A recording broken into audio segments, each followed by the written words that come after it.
Hello and welcome to Off the Shelf Reviews. I like gobstoppers. And I'm Gary. And today we're taking a look at Drop Dead Fred. Ian, why don't you give us the synopsis? Well, the story follows Phoebe Cates, who plays Lizzie. She has recently just lost her husband, her car, her purse, and her job. All in one lunch break. And is forced to move back in with her dominating mother. While moving back into her home, she unknowingly releases her imaginary friend from when she was a child, Drop Dead Fred, played by Mayall. Fred sets out to help Lizzie get her life back on track, but with disastrous results. That's the base! Yeah! What happened to you? Look at you! You're all older! You're even uglier! Ugh! I'm sorry, I'm gonna have to be sick all over you immediately. Lie down. So yeah, the film stars Phoebe Cates, who you'd recognise from both the Gremlins films. Yeah. We also have Carrie Fisher, who you'd most likely recognise as Princess Leia. And of course, the late, great Mayall, who I grew up watching in the likes of Bottom, The Young Ones, and Blackadder. He's definitely got a sense of humour, which is unquestionably Mayall's. The film also came out in 1991 and directed by Jong, who doesn't really have a repertoire of films in the bank that are worth mentioning. Maybe Hell's Highway. Possibly. I love this film. I watched it when I was a kid. My mum sat me down and was like, "Hey, this is a good film. It's about imaginary friends." And I was just like, "Oh, okay then." And it was kind of my first introduction to Mayall. Apart from maybe American Werewolf in London when you see him in the pub. But I hadn't really seen any of the other things that he'd done. Watching him in this, I just was in stitches. As a child, I was in stitches because he was just over the top, out of control. He was just a maniac. And I just knew that from that age, I just knew I had to see other things with him in. And so as I was growing up, I started watching him in The Young Ones, and then got to watch Bottom when it actually first came out. And he is just crazy. He's just crazy as any character he plays. He's always over the top and just throwing himself out there. And the thing that gets me is that not a lot of people understand the comedy from this film, and my problem is if you don't understand Mayall from where he's come from, what he's done, you won't understand the comedy in this film. I'm not afraid of the mega beast. I'm not either. When she comes in here, we'll make her eat up all this mud. Yeah, and then we'll cut her head off. With scissors. Yeah, and then we'll make her eat it. Make her eat her own head. Yeah. With what? Oh, yeah. I also grew up watching this film in my childhood, and it would be one of those VHS tapes that'd be watched over and over and over again. And sort of in my late teens into adult life, I've never really revisited Drop Dead Fred. Recently, for this review, I thought I'll check to see the Metascores online to see what the reviews are. And IMDb has it like at a 5.7, whereas I think Rotten Tomatoes has it all the way down at 9%. And I'm like, this is a bit tragic. Why is this film riddled with hate? It's a comedy film with a very sweet theme at the center of it. And so it would appear that the biggest reaction and criticism of this film is that Mayall. I think American audiences just weren't ready for this eccentric British over-the-top actor. Yeah. But for me, I'm like, throughout the film, I kept looking at the Mayall character and thinking that if this was sort of 10 years later, it would have just been Jim Carrey playing this part. Yeah. It was that sort of over-the-top nature of the part. Yeah, this is it. I mean, I looked up on the reviews as well nowadays, and I mean, I might be wrong, but a lot of reviews and critics that slated this film, were American. Yeah. They didn't understand the comedy from this. Yet, we're talking about the same continent that released 3 Jackass movies, 5 scary movies. Let's just rehash the same stupid jokes because, we think it's funny. No. British comedy comes from somewhere else. You know, we like fart jokes.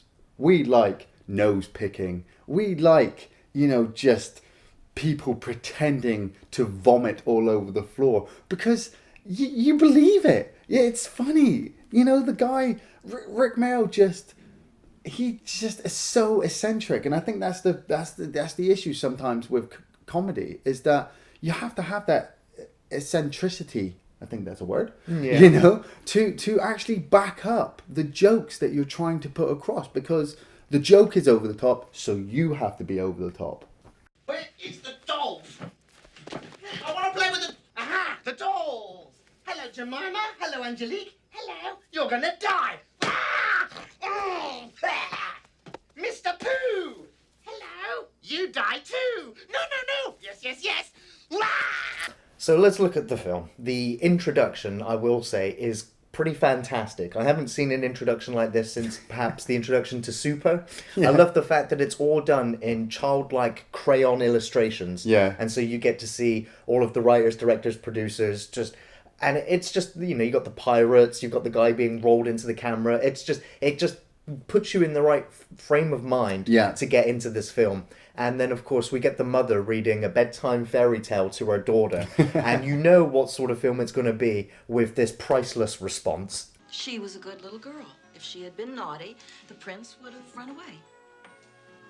What a pile of shit.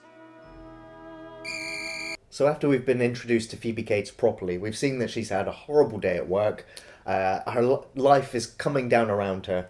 And she's determined she's going to stay at her friend's house. It's where we get introduced into her dominating mother, who's just like, no, you're coming home with me. And of course, we see it very abruptly. She argues instantly, but we cut and she's being dragged back home by her mother. And her mother's just like, don't touch the carpet, don't do this, don't do that, do this, do that. And it's just like, yeah, okay, so you've set this up quite nicely. And of course, she's back in her home, and then she hears the music. Gee, I gotta stop you there.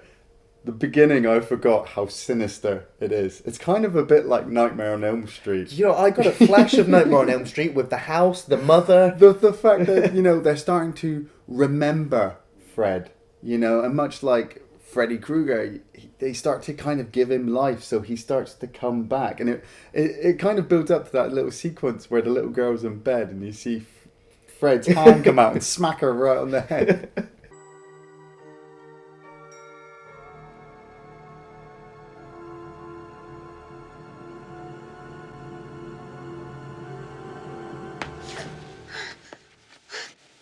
Yeah, of course, you can't help but think of Freddy Krueger with scenes like that. Yeah.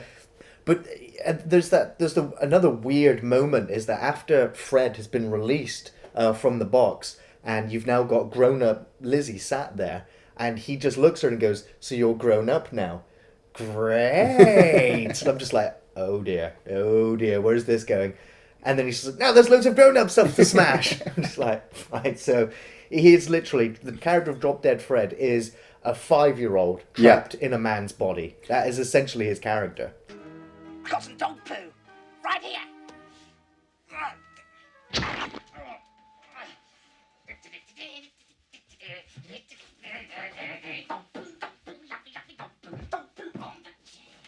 All alongside, all up here. Lovely, smelly dog poo. I love Phoebe Cates. I think I always have.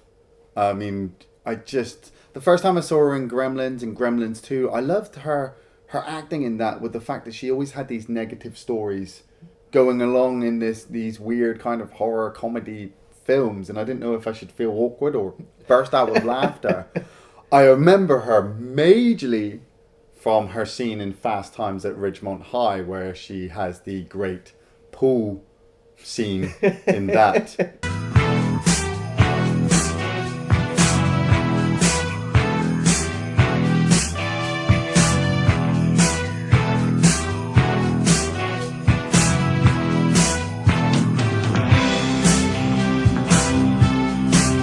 Love that sequence. But seeing her in this, you know, she just plays such a wonderful, innocent character, controlled by her Totally mother. downtrodden. Downtrodden by absolutely everybody. And like we said, a lot of the reviews slated it with like the fact of, oh, she must have mental issues because, you know, Fred is kind of like a demon and it's her inner self and blah, blah, mental jargon.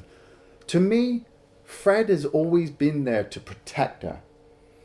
In some instances, yes. Now, we do get, throughout the film, Lizzie bringing Fred back into her modern life, the film is cut up and intersected with loads of flashbacks of her childhood where Fred is just causing anarchy.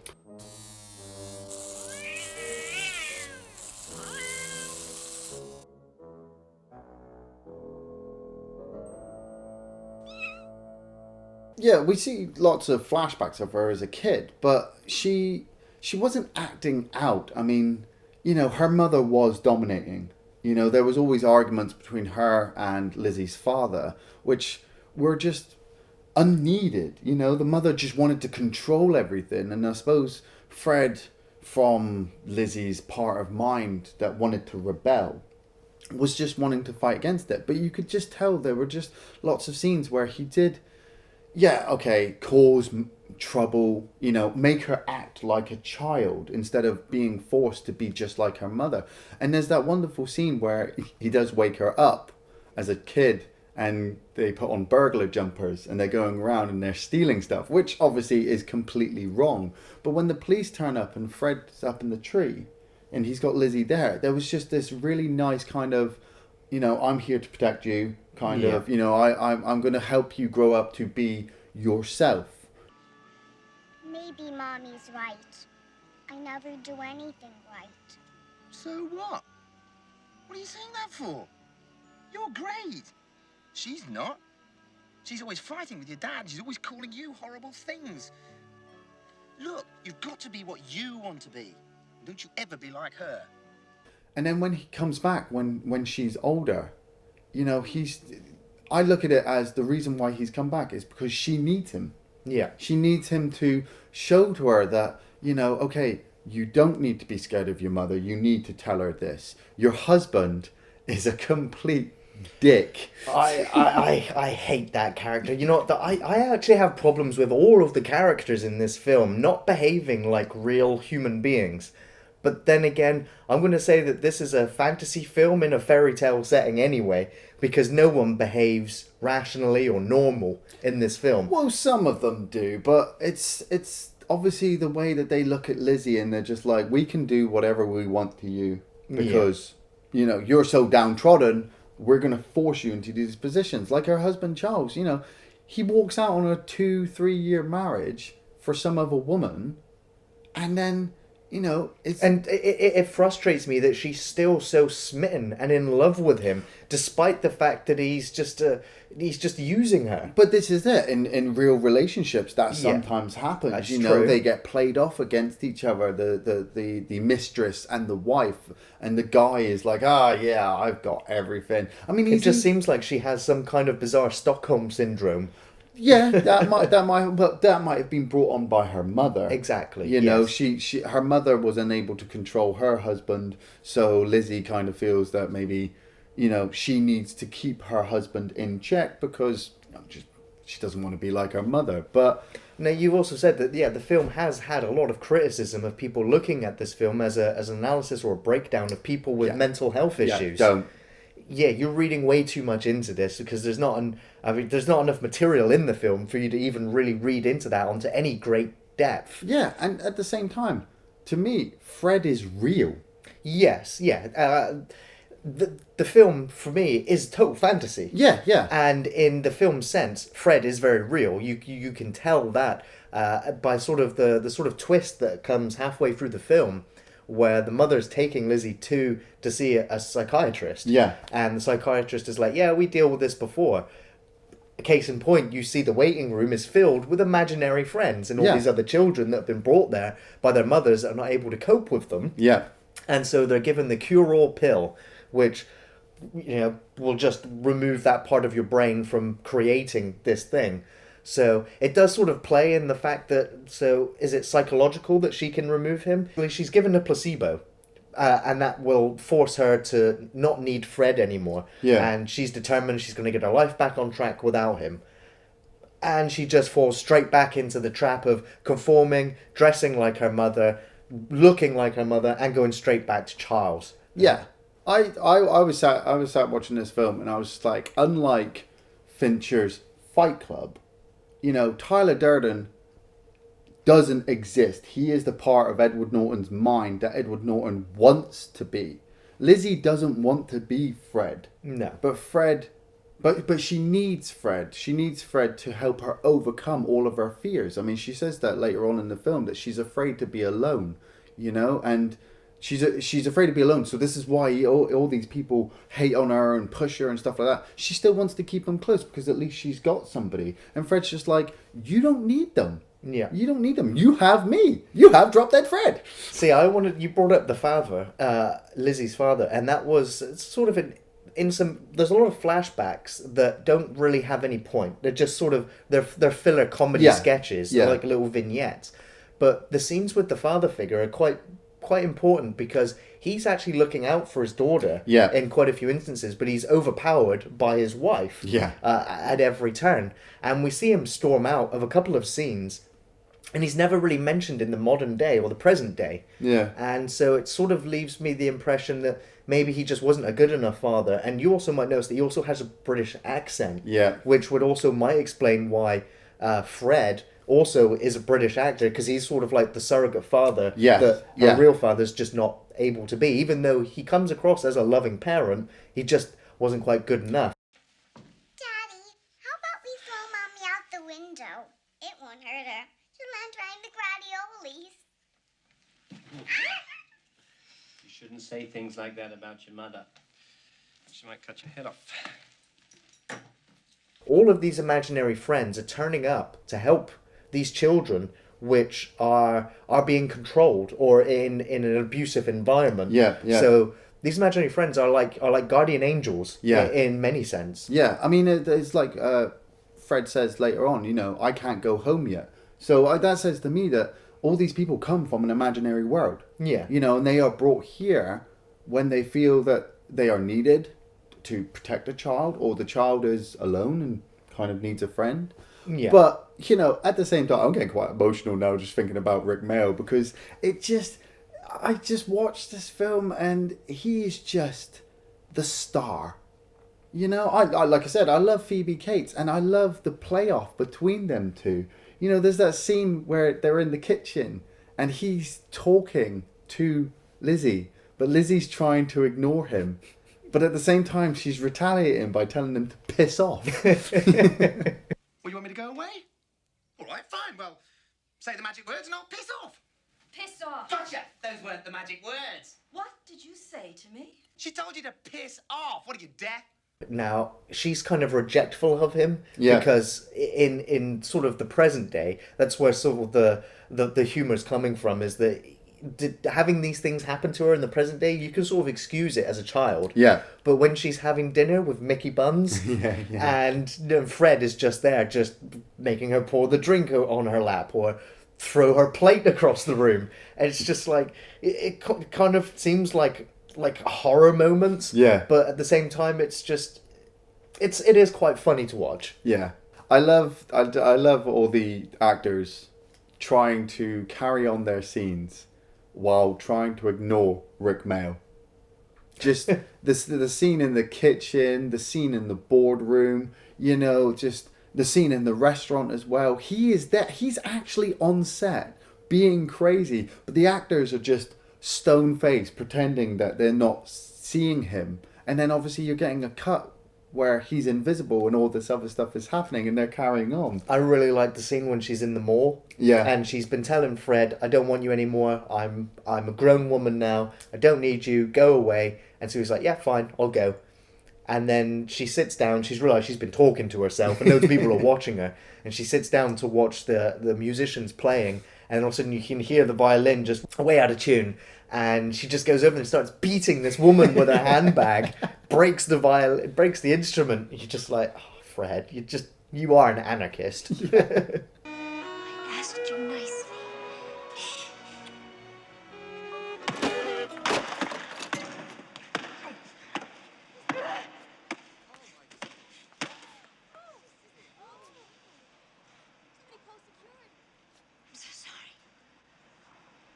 But I do love the scenes. I love the scenes when they're bickering and arguing with each other.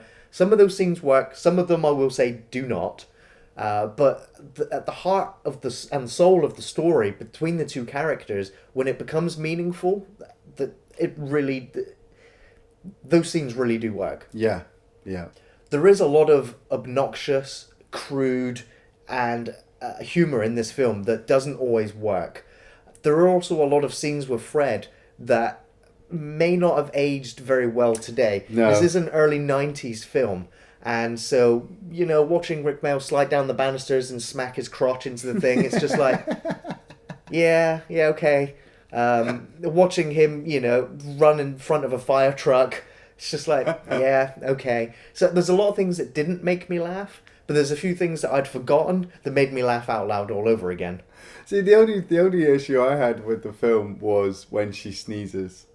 And the special effects of him bouncing. But I remembered that the special effects never looked that good anyway. No. So watching them now, I mean, you could Blu-ray, high def, surround sound, whatever. But if they didn't look good in the first place, they're still not going to look good now. But it kind of just builds up a little bit more of Lizzie's character. That every now and again she's going to come across stuff that is going to make her sneeze, and it's going to affect Fred and send him bouncing all over the place. He is just a giant snot ball. It's just a snot. I love that little sequence where she's trying to sneak out to her friend's house, and he's hanging from the ceiling like a bat. It was brilliant.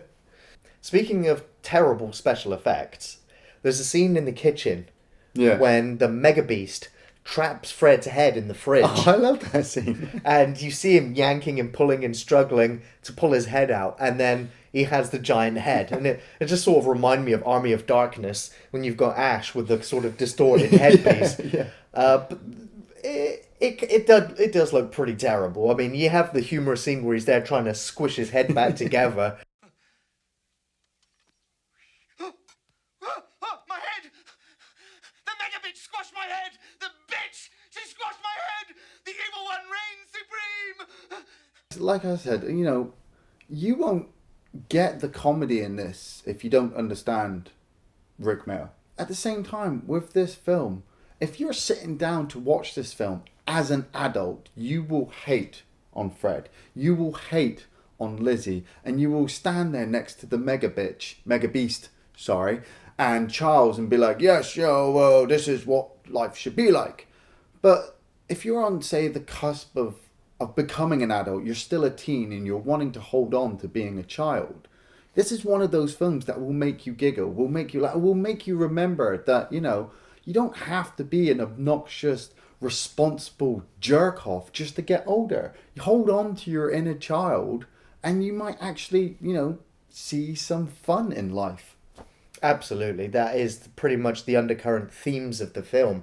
That repressing your childhood as you grow up will turn you into a mega beast. Yeah. It will turn you into a conformist, and it will take the life out of you. In many instances, you'll just turn into a robot or a zombie. Yeah.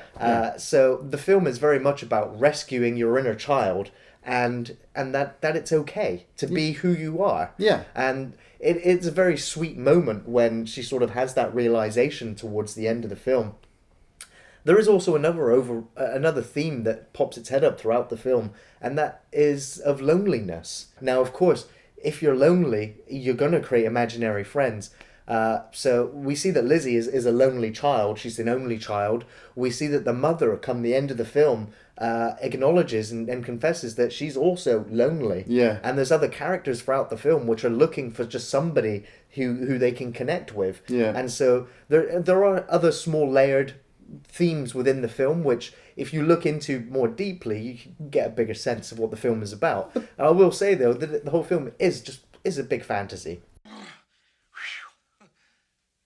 Now, I also want to bring up, before we close out, right, the after she said goodbye to Drop Dead Fred. Yeah. Now, it's kind of a Pete's Dragon setup where we get to see that Fred has left her behind. Yeah. And now he's gone to find another child in distress. Yeah. And it's sort of that happy full circle ending where when she goes to see Mickey's character and his daughter, now has an imaginary friend. And it just sort of cements the idea that Fred is real. Yep. But at the same time, it made me question. It was like, so I get the idea that perhaps Lizzie and Mickey are going to get together. Oh yeah, hell yeah. But the imaginary friends only turn up to children that have got really disruptive parents or really bad childhoods. And so I was just like, so what's Fred doing here? Or maybe the nanny was dominating. I don't know. I'm under the impression that Mickey this is like the wasn't 8th there. nanny already. Yeah, well, And that's the it. fact that there is no mother. And Mickey already explains that he was going through a terrible divorce. He really hated his wife, and obviously, luckily, he got to keep his daughter. You know, that tells me that the daughter was in trouble. But that also tells me that he should have been a better father figure if he got sole custody. But then maybe Fred knew that they would get together, and he wanted to stay as part of the family because he has Lizzie. no recollection of who Lizzie is come the end. Oh, yeah, how do you know? He doesn't say anything. He's too He busy does. playing with the kid. Yeah, but she's right there, and he gives her no acknowledgement. Because possibly he can't see her because she can't see him, you know, once that parallel universe kind of fantasy thing. That makes me sad, but at the same time it gives me hope because Fred's still out there helping children. Yeah, Lizzie remembers. As soon as Yeah. she sees the little pinky promise, she remembers, and you see the smile on her face, and that she just knows that the little girl has got a friend to protect her and look after her just like she did. Yeah. My absolute favourite scene is going to be probably the burglars scene. Just because it's just one of the scenes that I just always remember from Drop Dead Fred. I love the actress playing the little girl. Yeah, I love the way that she just gives that air of innocence, that they're going to play real burglars, that he has a knitted sweater. Oh, yeah. The fact that when she's got the wool caught and she's got the big ball of wool there. I just remember those scenes. I also just remember Fred breaking glass. And whenever I hear breaking glass, I also love those breaking noises. Those smashing noises, yeah. Opening a window requires great sophisticatedliness. So I'd better do it, okay?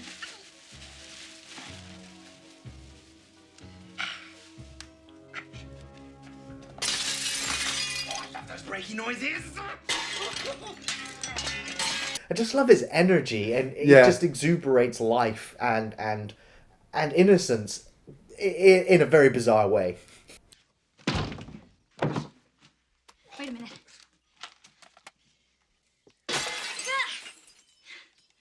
I love those breaking noises.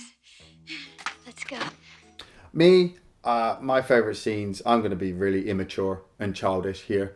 I love the sequence where Fred's head is all squashed and he falls on the floor, and then he kind of moves himself along the floor and looks up the mother's dress and sees cobwebs.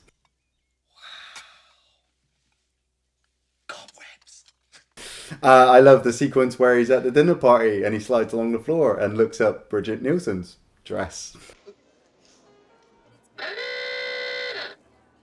The panties. No panties. Just can't help it. It's just immaturity and just comedy. It just works. It works so well together. I love the sequence where they're at the doctor's waiting room. You know, where you realise you see Lizzie looking at Fred, and Fred's messing around with his friends, but she can't see his friends. And then you see all the other children, and they're looking at their friends, and they can't see all the other friends. But you've just got this big crowd of imaginary friends just bouncing around. Even though it does kind of turn a bit dark with them saying to Fred, look, you know, don't let her take the green ones because you'll disappear as well. And you sit there like, oh, Lizzie, don't get rid of Fred. But just the imaginary friends just messing around, having a laugh. One of them running into a door and his head exploding. It was just, I just love those bits.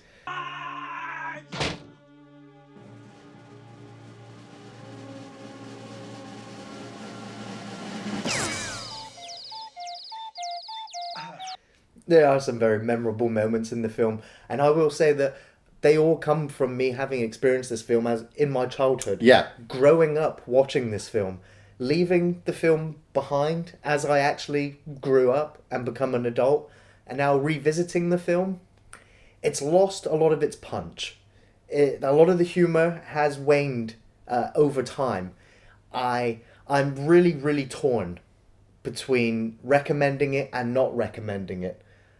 I'll be honest and say that I will only recommend this film to people that enjoyed it also in their childhood. I don't think this film is going to pick up a new audience. I don't think there is. I don't think kids today are going to get the same enjoyment out of this film that we did growing up watching it. Yeah. I think it's a sort of film that could have had a bigger cult status, but I think it's going to disappear in time. Tim Burton actually was offered the role of directing this film, and he turned it down as well. And also that the film is sort of a hybrid of Beetlejuice and perhaps Harvey. Yeah, And it is an odd marriage of actors and different genres of film. It's a very difficult film to get through because of some of the crass humor, which you just might not find funny whatsoever. And so that's why I'm really torn between recommending the film or not. If you're curious about it, or if you're a huge fan of Rick Mayall, then definitely go back and check out Drop Dead Fred. Look, this isn't like when we were 5. We're grown-ups now, so piss off. I definitely gonna recommend this film. If you're the kind of jerk off who likes seeing people smacked in the face with baseball bats and firing, fireworks from the butt, you might not get the actual good comedy from this film. At the same time, if you've never seen anything by Rick Mayall, watch this. Then go back and watch Bottom. Go back and watch The Young Ones. Go back and watch Blackadder. You are missing out on a comedian's life who just made it his job to go out and make people laugh.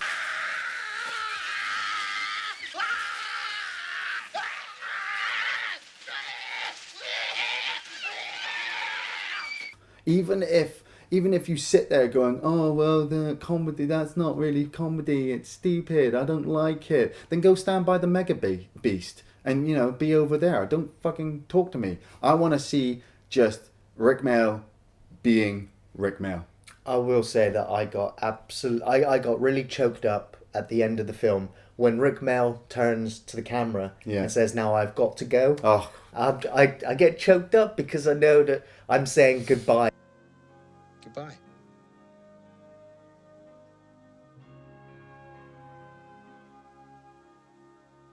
Just kiss me and say drop dead, Fred. Give it 10 more years, we'll go back and watch him wipe snot on her face again. Yeah, probably will. Never to be forgotten, Rick Mayall. Oh, I forgot to give you something.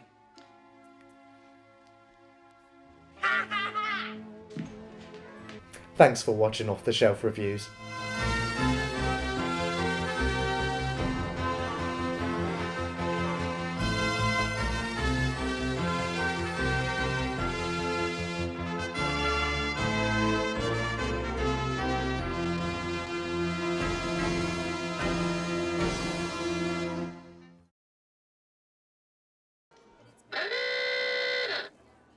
No panties! No panties!